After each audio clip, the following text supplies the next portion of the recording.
Salam dan mejuah-juah bagi kita semua muria-muria yang ada di Klasis Jakarta Banten. Di sini kami akan membuat video untuk penambahan bahan PA kita, PA Muria di tanggal 16 sampai tanggal 22 Agustus. Sebelumnya, mari kita berdoa. Syukur dan terima kasih Bapa kami naikkan kepadamu. Kami merasakan berkat-Mu sampai saat ini lewat pemeliharaanmu atas kehidupan kami pribadi lepas pribadi. Tuhan, sebentar kami mau belajar terutama bahan PA kami untuk semakin menambahkan wawasan kami, dan kami juga semakin diperlengkapi di dalam PA kami. Terima kasih Tuhan, ini doa kami yang kami naikkan melalui Putra-Mu Yesus Kristus Tuhan kami. Haleluya, amin. Saudara-saudara yang dikasihi oleh Tuhan kita Yesus Kristus, firman Tuhan yang menjadi renungan di PA kita, PA Muria tanggal 16 sampai 22 Agustus, terambil dari Amsal 4 ayatnya yang keempat, Amsal 12 ayat yang keempat sampai dengan ayatnya yang ke-8. Demikian firman Tuhan. Istri yang cakap adalah mahkota suaminya, tetapi yang membuat malu adalah seperti penyakit yang membusukkan tulang suaminya. Rancangan orang benar adalah adil, tujuan orang fasik memperdaya. Perkataan orang fasik menghadang darah, tetapi mulut orang jujur menyelamatkan orang. Orang fasik dijatuhkan sehingga mereka tidak ada lagi, tetapi rumah orang benar berdiri tetap. Setiap orang dipuji seimbang dengan akal budinya, tetapi orang yang serong hatinya akan dihina. Demikian firman Tuhan bagi kita. Tema kita mengatakan kemuliaan dan sukacita bagi suami.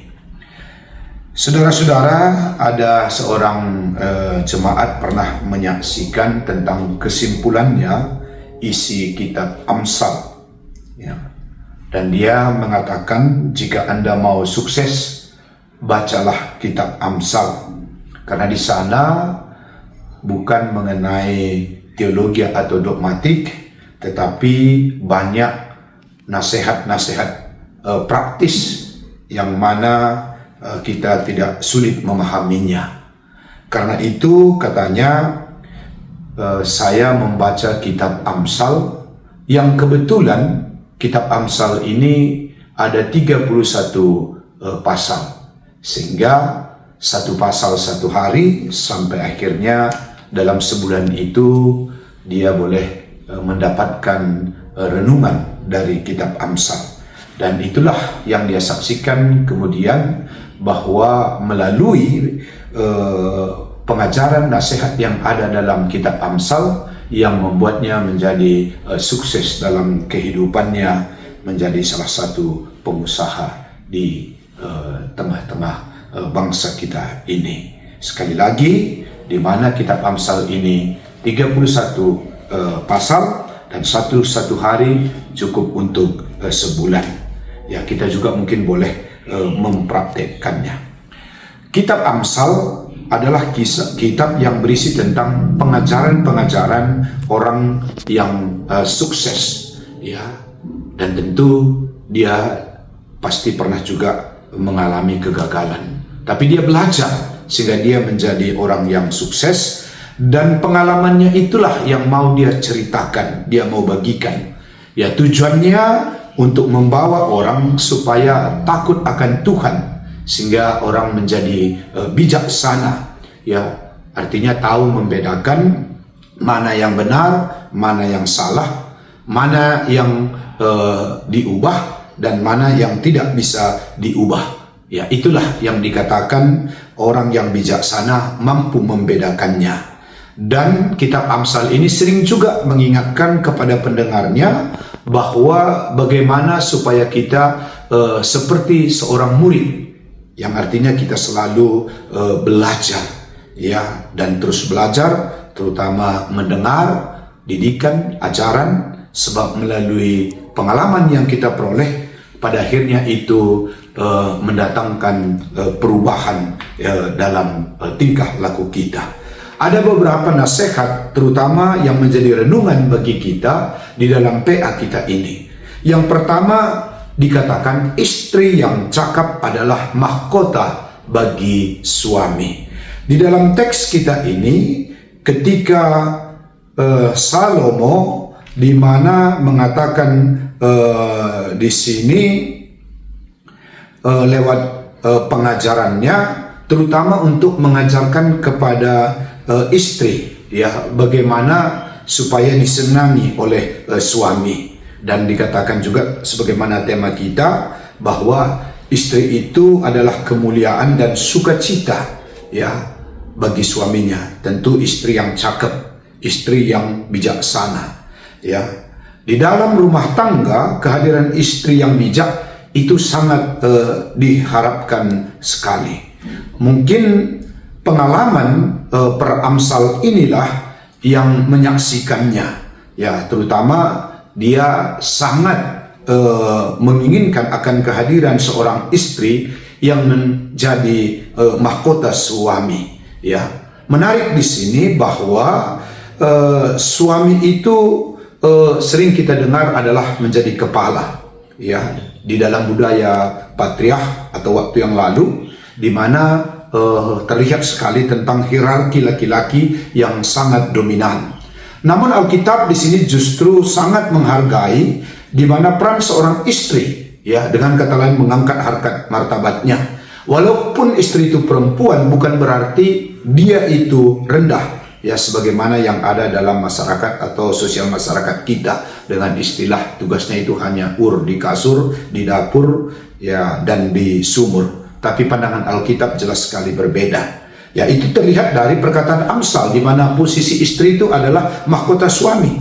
Kita tahu mahkota itu berada di atas kepala, ya, dan kita sering melihat dan senang misalnya para juara kontes Miss World, di mana, ya, pada akhirnya diberikan kepada kontestan pemenang itu dikalungkan bunga dan mahkota di kepalanya, dan mahkota itu sangat indah, ya. Begitulah, ya, istri itu mulianya. Siapapun senang melihat mahkota, ya, dan menyenangkan sekali.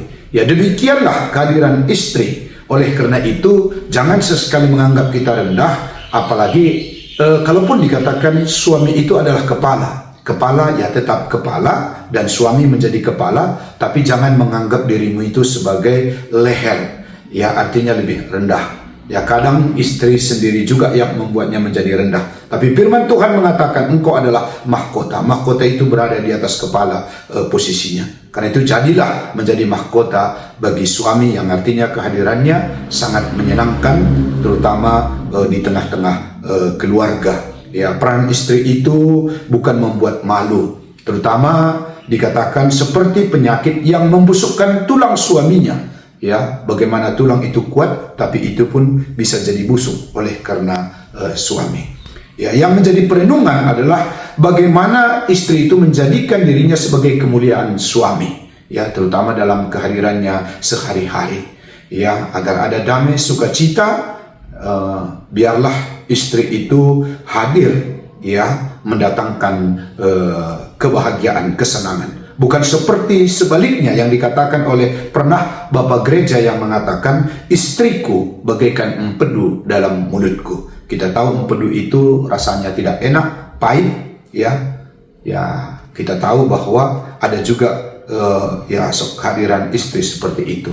Tapi puji Tuhan, ya, kita mendengar juga bagaimana Luther bersaksi tentang istrinya, ya, di mana istrinya lah menjadi motivasi ketika dia menghadapi stres ketika gereja sedang bergumul pada zamannya. Istrinya lah yang menopang, mendukungnya sehingga dia semangat untuk melayani. Yang kedua, ada rancangan orang benar dan orang fasik. Ya, per Amsal membantarkan perilaku antara orang benar dan orang fasik. Jadi jelas sekali perbedaannya. Ya, orang benar merancang kebaikan, keadilan, ya, yang selalu berpikir positif menjadi berkat, ya, tidak mau menindas orang lain. Berbeda dengan orang fasik yang tujuannya menipu, mengorbankan orang. Zaman sekarang ini sangat banyak orang terperdaya, ya, korban atau tertipu oleh kepalsuan janji-janji manis. Oleh karena itu, Peramsal mengajak supaya kita menjadi orang yang bijaksana. Artinya tahu membedakannya. Ya, bahkan bagaimana Peramsal menggambarkan sifat daripada orang fasik. Ya, seperti perkataan orang fasik itu seperti menghadang darah. Zaman ini banyak sekali kita melihat, ya, persoalan-persoalan berhubungan dengan medis, terutama tentang darah. Ya, darah tak lancar bisa menyebabkan tubuh lemah, pening, ya, bahkan akibat kekurangan oksigen dalam tubuh, ya, sehingga darah tidak lancar. Jadi darah itu sangat berdampak kepada kesehatan dan bisa berakibat fatal, nyawa jadi taruhannya.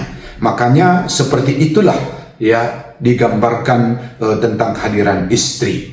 Ya, kalau darah tidak lancar, sumbat, bisa stroke. Ya, bisa juga istri mendatangkan stroke, ya, bisa. Tetapi sekali lagi dikatakan lewat perkataan, ya, di mana perkataan-perkataan bisa membangkitkan semangat, menyelamatkan. Ayatnya yang ke-6, mulut orang jujur menyelamatkan orang. Kita tahu, ya, misalnya Thomas Alva Edison ketika disuruh gurunya pulang dari sekolah, gurunya mengatakan engkau bodoh.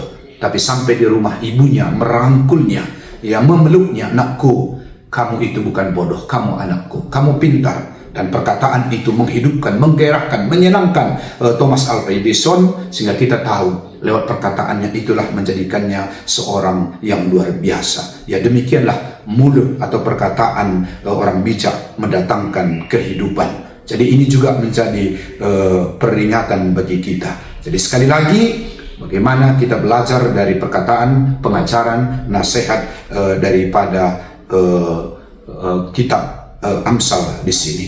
Jadi baiklah kita menjadi orang yang jujur, orang yang baik, ya, orang yang ya, selalu belajar akan didikan-didikan Tuhan, ya, dan biarlah menjadi seorang istri yang hadir, menjadi mahkota kemuliaan bagi suaminya, membawa sukacita di tengah keluarga seperti ibu daripada Thomas Alva Edison tadi. Jadilah istri yang baik, istri yang cakap dan bijaksana, yang mengalirkan darah ke seluruh tubuh sehingga badan tubuh jadi sehat. Demikianlah kehadiran istri di tengah-tengah keluarga. Terpuji nama Tuhan.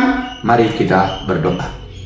Terima kasih Tuhan, kami sudah mendengarkan firman-Mu. Biarlah kehadiran istri menjadi mahkota bagi suami yang menyenangkan, sehingga kehadiran istri bisa menjadi berkat di tengah-tengah keluarga. Berkati firman-Mu dalam keterbatasan kekurangan, Tuhan yang menyempurnakan. Ini doa dan permohonan kami dalam Kristus Yesus. Kami menyerahkannya. Haleluya. Amin.